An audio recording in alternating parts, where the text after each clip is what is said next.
Now, all of us want to know how to crack YouTube. I mean, you've taken it one step further.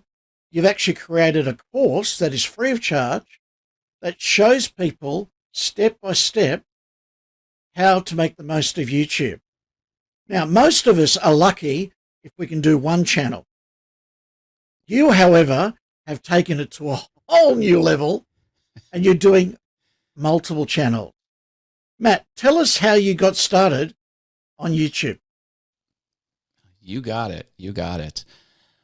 Well, I've been a creative professional my entire life. I have a design degree. I started my career doing textbook illustrations for the college market, and it was Adobe Illustrator all day, every day. And I had a lot of fun at that. I was really good at it. And I was quickly promoted to supervisor, manager. Next thing I know, I'm running the place, and I have all of these boring administrative type duties to do where I'm not being creative. I like to draw. I like to render. I like to do art. So I found myself tracking vacation days and other stuff. So I databased everything, essentially learned web development because it's faster and more accurate, and it gives me more time to be creative. So I always tried to fit in creative stuff with my professional duties, which quickly turned into an admin, even though I have an art degree. Went to college for design. After I've banged away at the 2D space, the visual space, I started video because that's like the next obvious medium. Okay, video is just 2D images 30 at a time in, movie form. So I'm like, how hard could it be?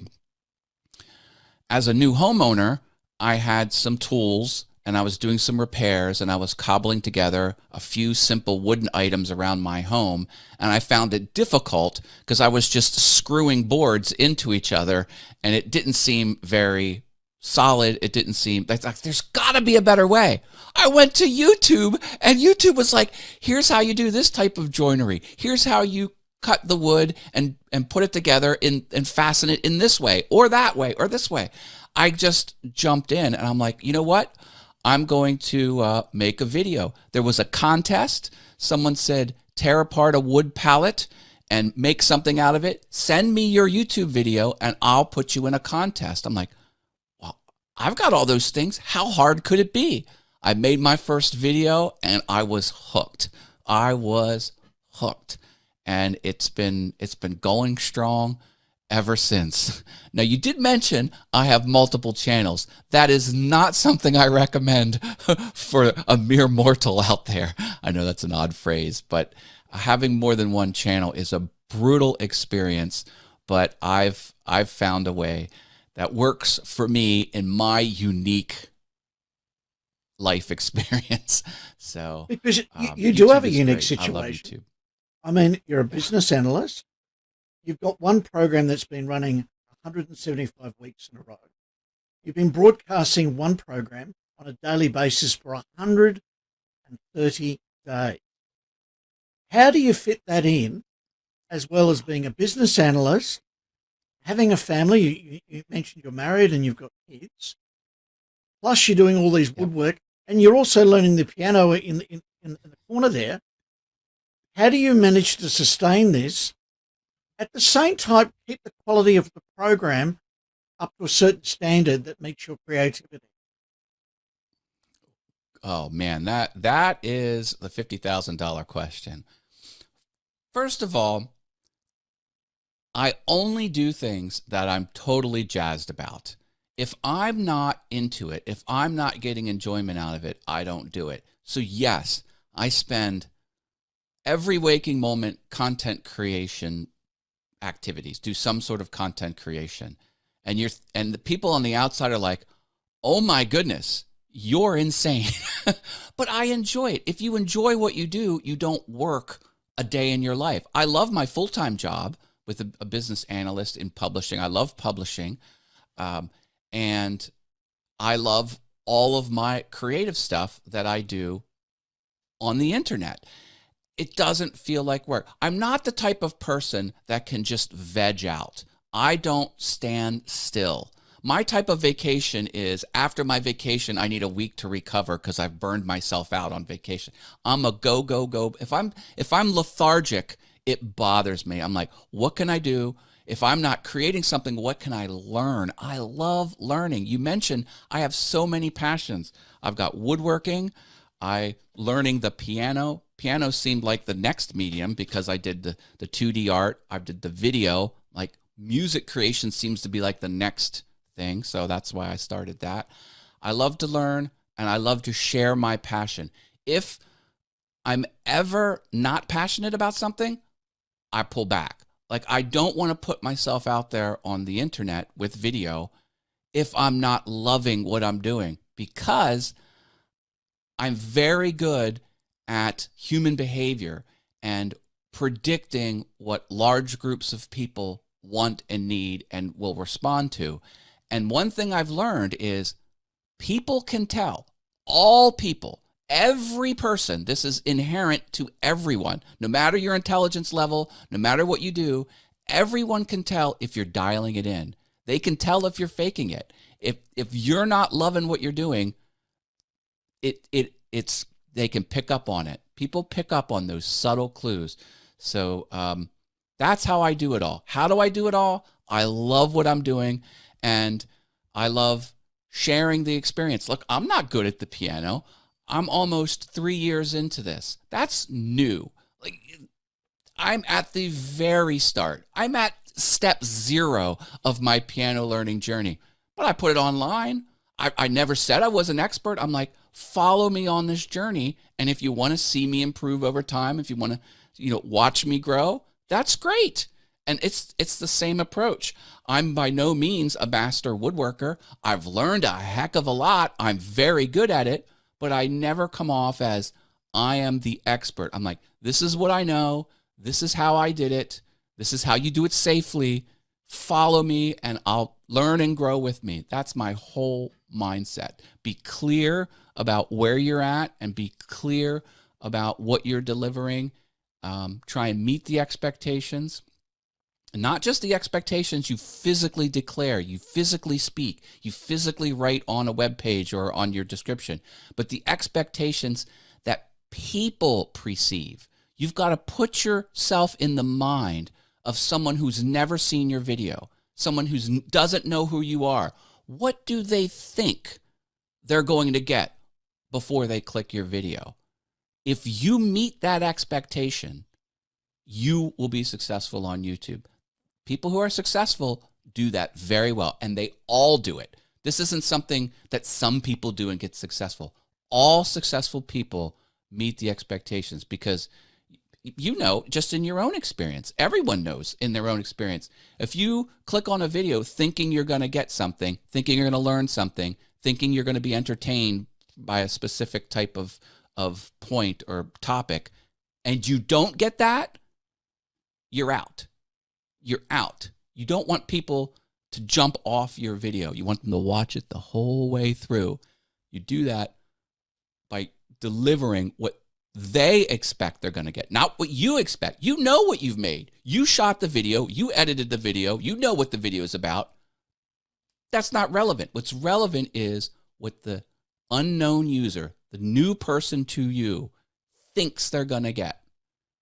If you can deliver that, you can have a successful YouTube channel. Starting from the beginning, where would you start in doing this? I mean, you pick a topic, you pick something that interests you, obviously something that you're very passionate about. I mean, for example, you've done 175 weekly shows. You're currently at 130, soon to be 131 days of your awesome Fun Time show. How do you pick the content? How do you make it relevant, especially when there are so many people pumping out so much stuff on YouTube that it's the biggest bistro on earth? How do you choose content that keeps the audience coming back time and time again? It's a mixture of two things. One, as I mentioned, you put out what you're passionate about. And two, you follow the analytics. YouTube, through analytics, will tell you exactly, well, not exactly, in a roundabout way. It will hint, it will imply, it will insinuate what your audience is reacting to, what they like and what they don't like. And if you can tease out of the analytics this information, you can, one, do less of what people don't like, and two, do more of what people do like. And the people I'm talking about is your audience. Your audience is there because they want something from you. They want something from your channel, education or entertainment or both. It's typically what people, or to be inspired. There's a couple things why people come to YouTube, but they're there for a reason. You've got to deliver on that reason. My daily show is, it's a stream of consciousness show. It's small. It's a short window, 5 or 10 minutes, and since I have so many YouTube channels, I have a piano channel, woodworking channel, and a channel on how to be successful on YouTube. The awesome fun things where I do my daily show, 5 or 10 minutes Monday through Friday, that is just, here's what's going on content creation wise, miscellaneous stuff thrown in about my life, what I'm struggling with, well, my successes. It's sort of the grab bag channel. That is a very, I don't want to say dangerous type of show, because in your mind, you can say, well, it's just like a diary. I'm just going to talk about what I want to talk about. But you know what? People are giving equal weight to that not very well thought of show. But I do bullet point everything, even on that show. I'm starting to learn that I can spend a month putting together an expertly crafted video about YouTube or about woodworking, and it can be my highest achievement type of thing, and then someone will watch it, and then someone will watch my 10-minute video on my daily show, and they will give me equal scrutiny on both. So you really got to be careful when you do a show like I'm doing Monday through Friday, just about anything that's on my mind, because you are scrutinized equally on that light touch type of content as you are on my intense, highly edited, super evergreen videos. So, And the other thing, you got to plan. You got to plan. You got to bullet point everything. In your live program, which you go to every day, you have a following. For example, there's a lady, Marilyn, joins you, and she's got a purple heart, and all of a sudden you hit a button on the stream deck and the purple hearts come down. Now, that's fun for Marilyn, but does it get to the point when you're live streaming that you could actually alienate other people, especially if they come back after the event and they can't get involved in the program? Like Marilyn obviously turns up, and there's a number of them that turn up to your program each day. I think I've made 1 or 2 comments. But do you ever get to the point where you could alienate them when it comes to these videos becoming evergreen? Well, if the question is, will your live videos persist, and will you put overlays on your live video that other people might not enjoy as much, that is really an in the weeds type of question. I mean, I try and do things on screen, and I try and interact with people in a way that will be entertaining for everyone in the moment and on the replay. It's sort of a, like, will people really get upset that I put falling purple hearts on the screen because one commenter I actually think it's fun. Yeah, I mean, I'm always thinking about the replayability and the long-term nature of what I'm putting out there on the internet. I'm actually very conscious of it. You know, there are some topics I just won't talk about. Not because I'm afraid to talk about them, not because I won't have an opinion. It's just because some topics there is no good answer. Some topics I don't have anything profound to say. I don't have anything to add.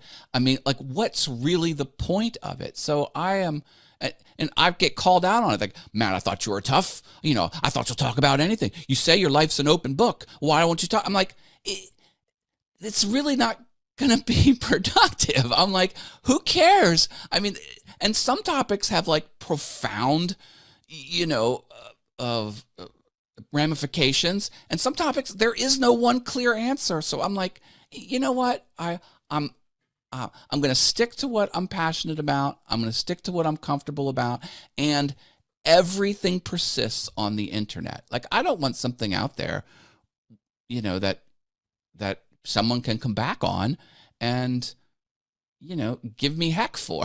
You know, I don't want. Well, what you're saying to me, this is the impression I'm getting, is that the audience and what they're getting out of it is incredibly important to you.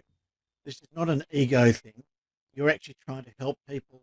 You're trying to entertain them, and you're trying to present a fun environment. Now, interestingly 100%. enough, look at the space that we're working in. I started my radio career in the 1980s, and I've worked in television. And to do something like this was unheard of. But I'm sitting in a room in my home, and I presume you're sitting in a room in your home, and we're doing this live. Take us through the technology, because recently I use a program, a piece of equipment called a Stream Deck, which enables me to press buttons to make all these things happen. And you've got your Stream Deck there.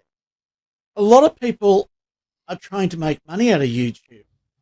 But there's an old saying, if you help enough people get what they want, they'll help you get what you want. And so you've taken the step, instead of selling something people won't help them, you've created some icons to work on the Stream Deck. Share us your new product. Oh, sure. I am selling Stream Deck icons. This product is a bunch of buttons, and each button is a little TV screen, believe it or not. It's an amazing product. You press a button, and then something can change on your video. I made these icons. I think they're wonderful. I took a lot of time and effort figuring out the style.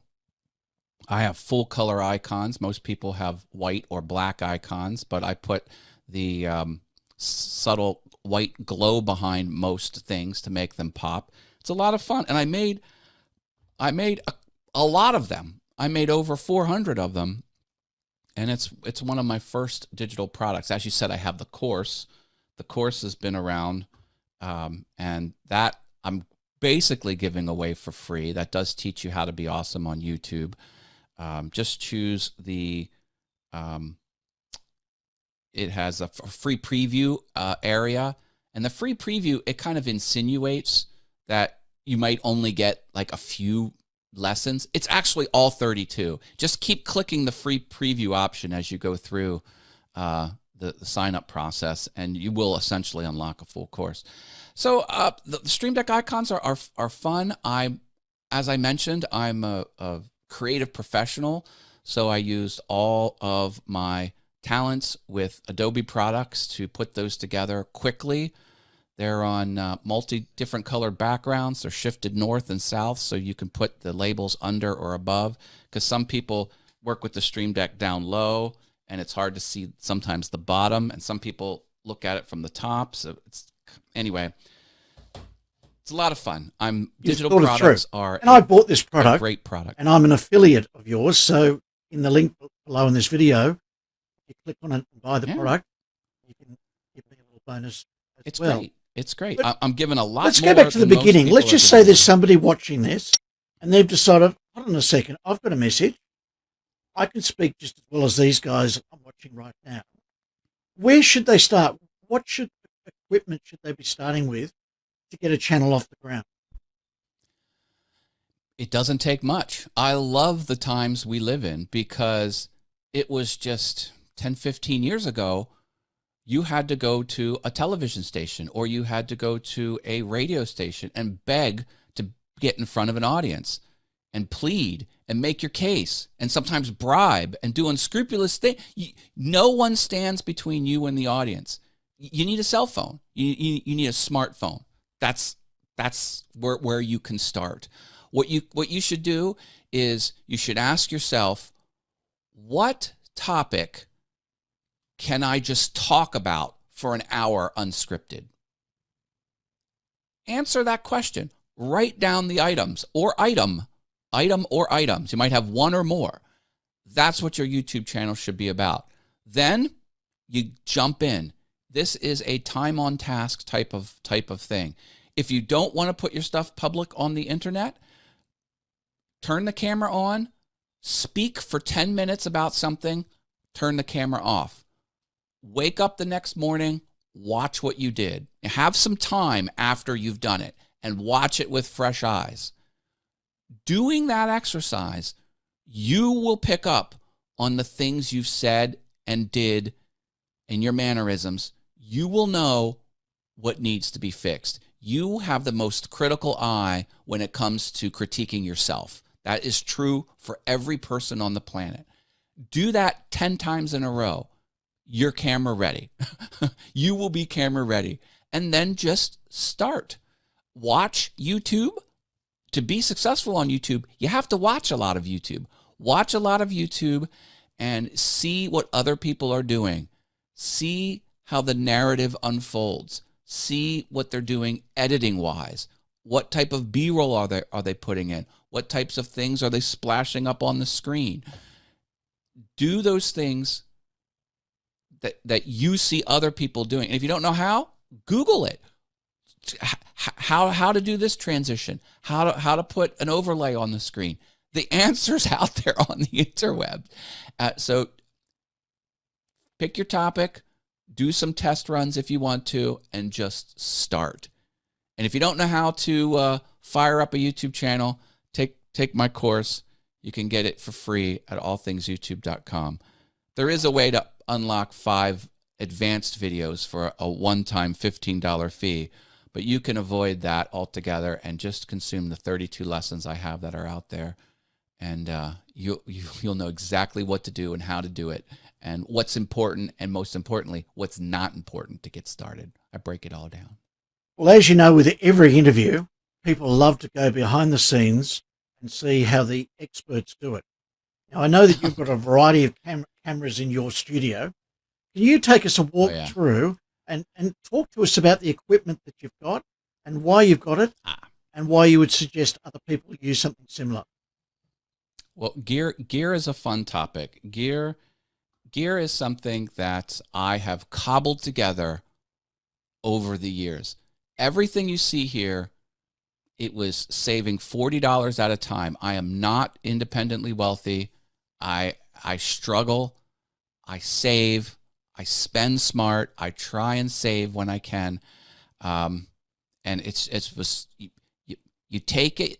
You take it at what you have and you slowly build on top of it. I went from a webcam to an 11-year-old DSLR camera to a nice camera, to a modern mirrorless camera. Whoops, sorry about that. One moment, go back here. All right, my equipment. This is the camera I've been using. This is a mirrorless Sony camera with a very nice wide lens. It's the A6100. They don't sell it anymore. And it's the Sigma 16mm f1.4 lens. This gives me the blurry background and the super crisp picture.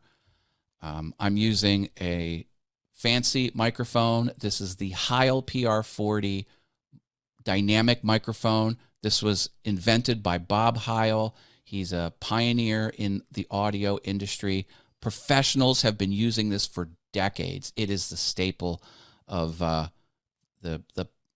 professional broadcasting world. This goes into the Rodecaster Pro. This treats my audio and makes it sound all buttery smooth and awesome. I have a Mac behind this monitor. I use the right now I'm using the M1 Mac Mini. I have a GoPro, which I don't know if you can see. Yeah, there's my GoPro. That's my newest edition. That's a different angle that I have. Turn that sucker on. Didn't think I would need it.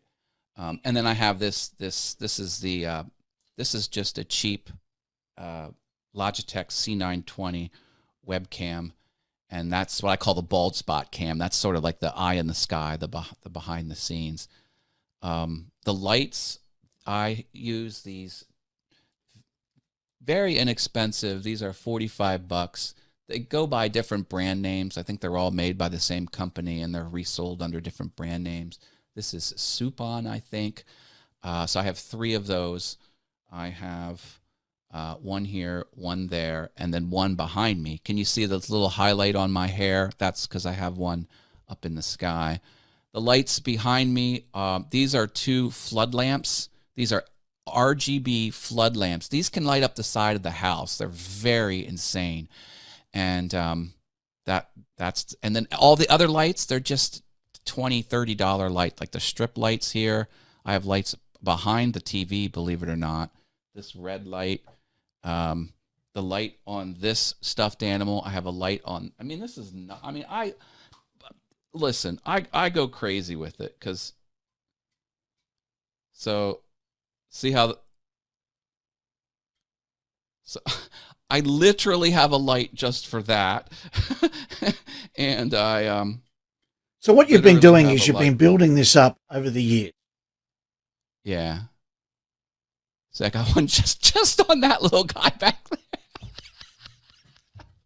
So would you really call it a hobby room?